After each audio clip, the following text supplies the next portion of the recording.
Morning, Duan. It's Morning, nice to bro. be catching up on everything energy, manufacturing, and FMCG this morning. We've been working together a couple of years now, and we've gone through many projects. But I thought let's just catch up on where the energy markets are and what do you see in South Africa specifically for a business like ours that's integrated across the manufacturing, farming, protein space. So what is your outlook with the energy context, and what should we be thinking about when we run our businesses?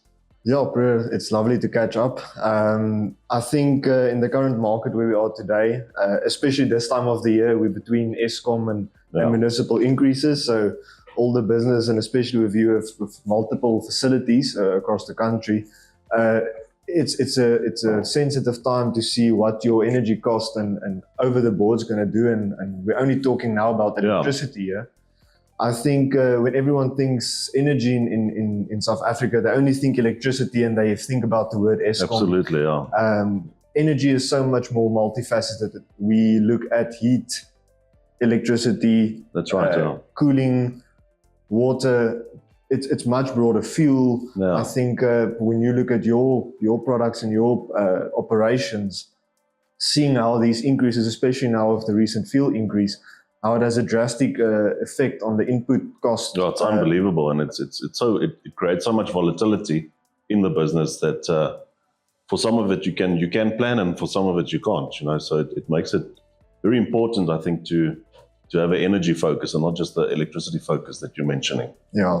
So I think especially on that note, where we are currently in the energy market of South Africa, sustainability and reliability is becoming a big concern for a lot of companies.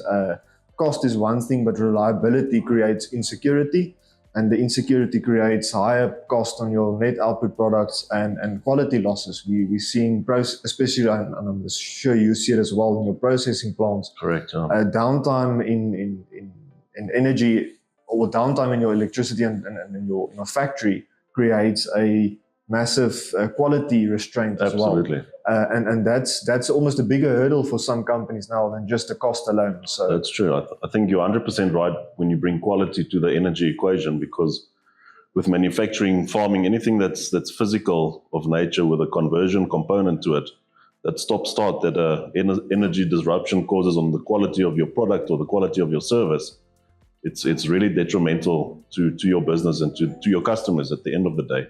Yeah. So if you can manage that, I think it's important to keep a focus on managing the risks in that energy context. Yeah. I think maybe just from some of our past projects, we've started now about 3 years ago. Correct.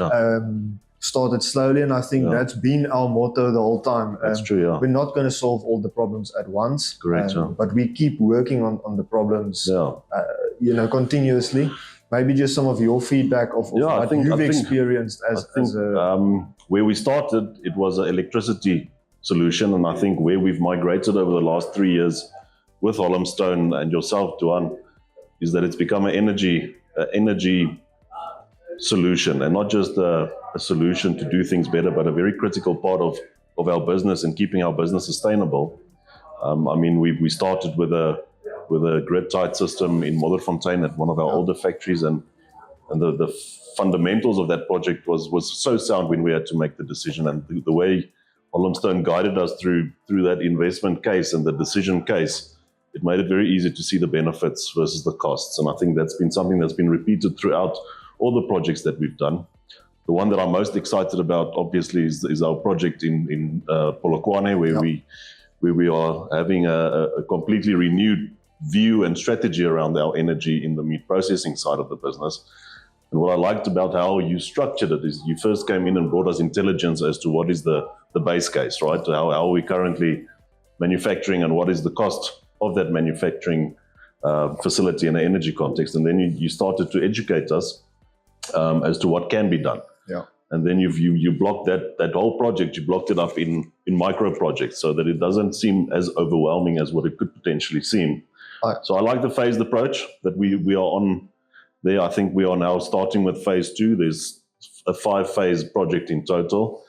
And I look forward to getting to phase 5, because then I know that plant is running as efficiently as possible in the energy context. So yeah, I'm very excited. Yeah, I think that's facility specifically. When we started off there, it wasn't a $1 million project. Correct, I think in fact it was 100%.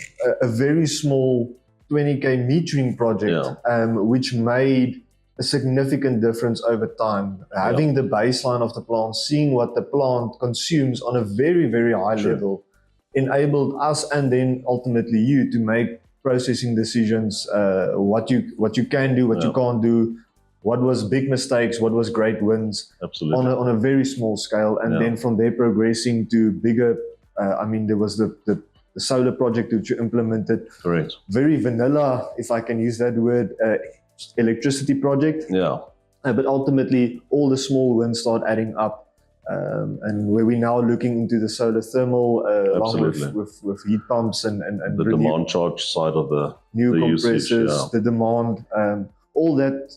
Every small block, eventually you get the elephant eaten. No, the one thing I also appreciated was there was a lot of flexibility in the way we could approach these projects. If your business is at a time where they want to do a project and do it outright with you, that option is there. Yeah. But also if you want to invest your available capital rather into equipment or fleet, there is an option to still get a benefit on the energy efficiency side through Holmstone that makes it nice. It's almost fit for where you are in your business cycle and where you want to invest your money in. Yeah, and I think it remains important to have that flexibility. Yeah. There will be phases in any business where they want to invest in their facility and then into further, I would say, side ventures.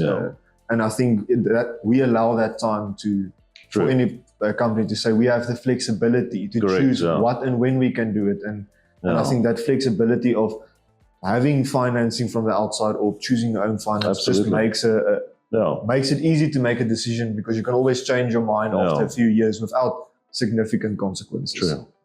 Then I think another important thing that's helping our business and our team and management teams a lot is the fact that it's not just the implementation and then the teams are on their own.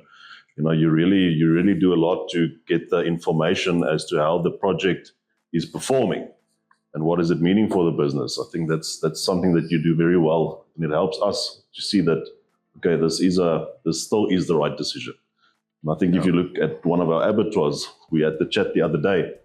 I mean, that project is 3 years in now, and it's got another 2 years, then it's paid off. So a 5-year payback is an unbelievable return. And that return is just going to increase as the municipal or the Eskom rates escalate. So it's an investment as much as it is an operational efficiency decision. Yeah, of course. I think thanks for mentioning that. I think our motto is energy simple and transparent, and that is what we aim to accomplish. I think a lot of companies are overwhelmed with all the terminologies, all the abbreviations, all the words that's flying out there regarding energy, and it's just growing. The market is growing. So we actually try and reduce that complexity, try and make it simple, try and make it easy to understand. Yes.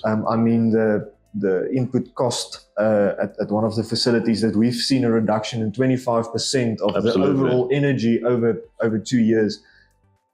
It's slow progress, but over time it makes a massive difference. Yeah. Seeing a 25% decrease while everything was inflating over that time, to see how you can actually still reduce your cost in products. So I think that our view is to continue to invest in energy efficiency. I think the one thing that we always ask ourselves is the right time? Is it now the right time? And I think if you look at the performance of these projects, it's almost can't afford to think like that. So you can't delay. It's just about focusing on where are you the most unproductive in the energy context, and tackle those. What is the next best step to take, and not tackle the most glorious one, or the one that looks the most impressive, the one that make an impactful difference. Yeah, and I think there's a nice tailwind of technology in this space. So every project you get a technology step up. If I just look at what panel sizes were in our first project with what they are now, and the way that the dashboards are looking at the data, it's a lot more technical, and I think more more business intelligent. It's not just a electrical solution. It's in your business and it's working for your business. Yeah, I think as technologies and as the agricultural and commercial commercial technologies expand and that technologies are just increasing by the day and the complexity of it. True. It becomes more and more important for companies to actually understand their energy demand. I think finance has been a big focus on a lot of companies, and the technical side is, oh no, that's fine. It's true, but it's evolving so quickly over time that you actually need to catch up. You constantly have to play catch up with that technology and actually be in front of the wave, because then you can harvest the benefits thereof. I mean, energy these days, all the way from planting a seed into the ground, the irrigation takes up energy, the field transport takes up energy, cooling, the heating takes up energy, your processing plant has electricity. And then, I mean, carbon tax is becoming now a reality in South Africa. It's been this talk about subject, it's a reality. And people need to understand that you can't just put technology on the sideline, you actually have to work with it, and especially in the energy technologies. It's no longer just a nice to have add-on, but it's a must have for people businesses to focus on their energy infrastructure. So maybe a question to you: where are you seeing the energy and renewable energy activity in South Africa at the moment? Which industries are really doing the right thing, and where do you think there are some gaps still? So I think a lot of people plays Eskom down, and because there's a unreliable supply of energy, I think Eskom plays a much more significant an important role than people would like to admit. I think a combination, and I don't think it's one answer on its own. I think Eskom or then grid supply, along with your own independent power supply, whether that be from solar, gas generators, biomass plants, wind turbines. I mean, some of the farms have the capability to put up wind turbines. So there's a vast variety of technologies, and I think all these in combination will form a sustainable future. You do need the network. Some factories just have the fluctuation in energy that they do need grid. And not all sites have the space to build their own energy plants. So I think a combination of all these technologies will be the future. I think batteries these days are starting to play a very interesting role, not necessarily in energy supply, but in storage. And I think it creates that opportunity to have a bit of your own reliability, to have a bit of flexibility in your own energy consumption. And the cost of these batteries are just, as the markets are evolving, the cost is reducing. You have more flexibility. And the technology is improving, right? And the technology is improving. So we're moving in the right direction. It's, like you said, what to use when for the next step to make sure you take a business financially secure decision. Yeah, absolutely. Duan, thank you very much. It was nice to chat to you this morning, and it's nice to hear that our projects are still on track and performing as you guys said they would. So thanks for all your help and Harlem Stone's help. We look forward to expanding our project pipeline with you in the future. No, thanks, Peter. Thanks for your time, and we look forward to working with you. I think it's always nice to hear that we can actually work in symbiosis with a customer, with a client like you, and to hear that there's a net benefit for all parties involved. Fantastic. Thank you. Thanks so much. Jose.